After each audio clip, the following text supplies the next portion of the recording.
உங்களுடைய பருவம், இந்த பருவம் வந்து அழகான அமைதியான ஏற்கனவே சொன்னது போல தெய்வீக தன்மை கொண்ட பருவம்.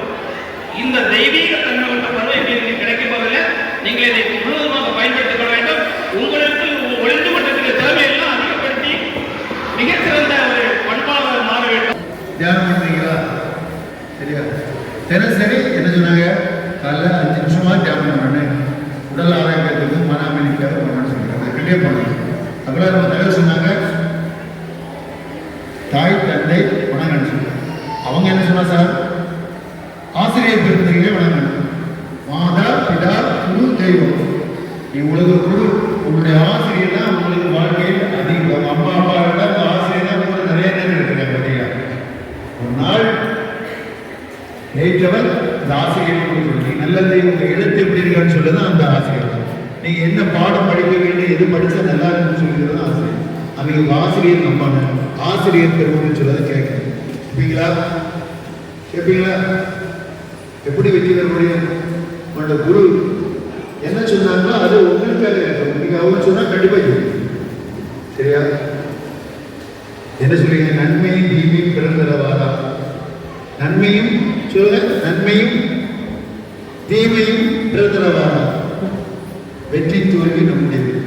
நீ என்ன நினைச்சா அதுவாக சுவாமி வாங்க சொல்லிருக்காரு தெரியுமா? சுவாமி வாங்க பொன்மொழிகள் படிப்பீங்களா? தினசரி படிக்க ஒரு பொன்மொழிகள் ஏதாவது உள்ள திருக்குறள் சொல்லுங்க, இல்லை ஏதாவது ஒரு பொன்மொழிகள் படிங்க. வேளாண்மையுடைய சுவாமி வாங்க பொன்மொழிகள் நல்ல முறை ஆக்கம். எனக்கு உங்களுடைய எல்லா சக்தியும் உள்ளது, உன்னால் எல்லாம் முடியும்.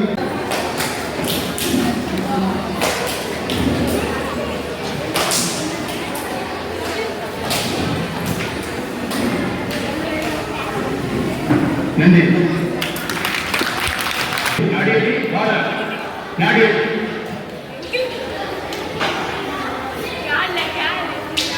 நாடியடி வாழ டேய் பார்த்து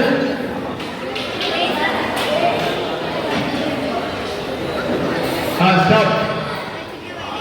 வெளியே வாங்க, வெளியே வாங்க. ஃபர்ஸ்ட்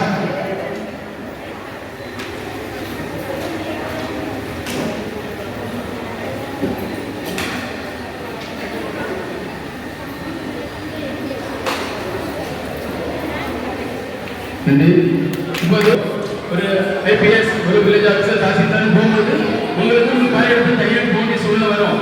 அப்போ உங்களுக்கு தற்காப்பு கலை சிலம்பம் அடிமொழி தெரிஞ்சு வச்சிருந்தா நீங்க 10 பேர் வந்தாலும் ஒருத்தங்க அடிக்கலாம். இப்போது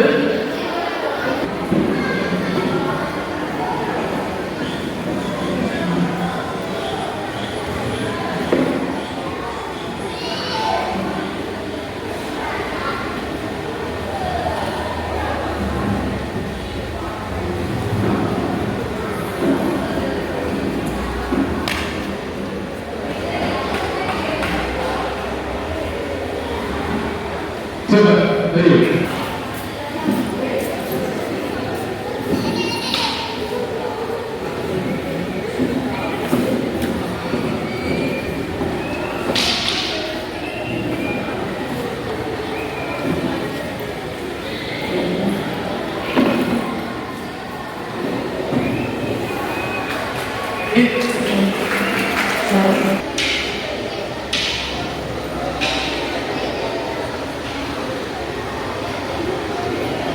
Very good, very good.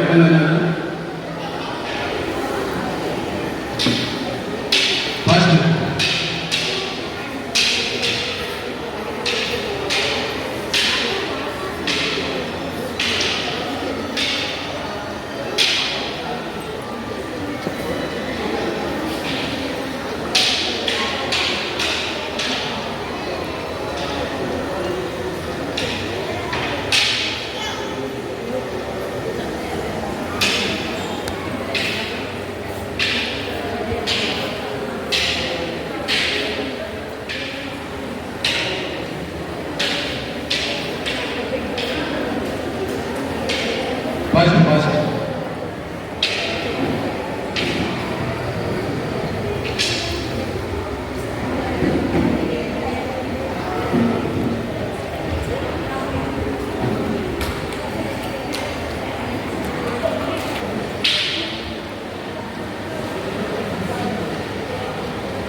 Adimurai குருவனத்தோடு தெரிஞ்சவங்க போயிட்டு நடராஜன் குருவனத்தோடு சொல்லுங்களா? நடராஜன் குருவனத்தோடு தெரிஞ்சவங்க போயிட்டு வாங்க. 3, 4, 5, 6, 7, 8. வணக்கம். ஓகே, நன்றி. நிறைய டிசைன்ஸ் சொல்லி கொடுத்தாங்க. அதுக்கு மேலே பீட்ஸ்லாம் போட்டு அந்த த்ரெட்ஸில் பீட்ஸ்லாம் போட்டு எங்களுக்கு அதை எப்படி கொடுக்கணும் அப்படின்றத நல்லா ஜாலியாகவே சொல்லி கொடுத்தாங்க. வேறு கம்ப்யூட்டர் கிளாஸ் இருந்துச்சு. அங்கேயும் நாங்கள் வந்து கம்ப்யூட்டரில் டைப் பண்ணி அதில் எப்படி டெக்ஸ்ட் பண்ணணும், எப்படி மெசேஜ்லாம் சென்ட் பண்ணணும் அப்படின்றத சொல்லி கொடுத்தாங்க. அதுவுமே நல்லா ஜாலியாக இருந்துச்சு. தனியாக கற்றுக்கிறத விட இப்படி ஃப்ரெண்ட்ஸ் கூட இருந்து ஜாலியாக பேசி ஒரு நல்லா இருந்துச்சு. நல்லா ஒரு இயற்கை கூட சேர்ந்து நிறையவே சிலம்பம் கூட கற்றுக்கிட்டோம். எல்லாமே நல்லா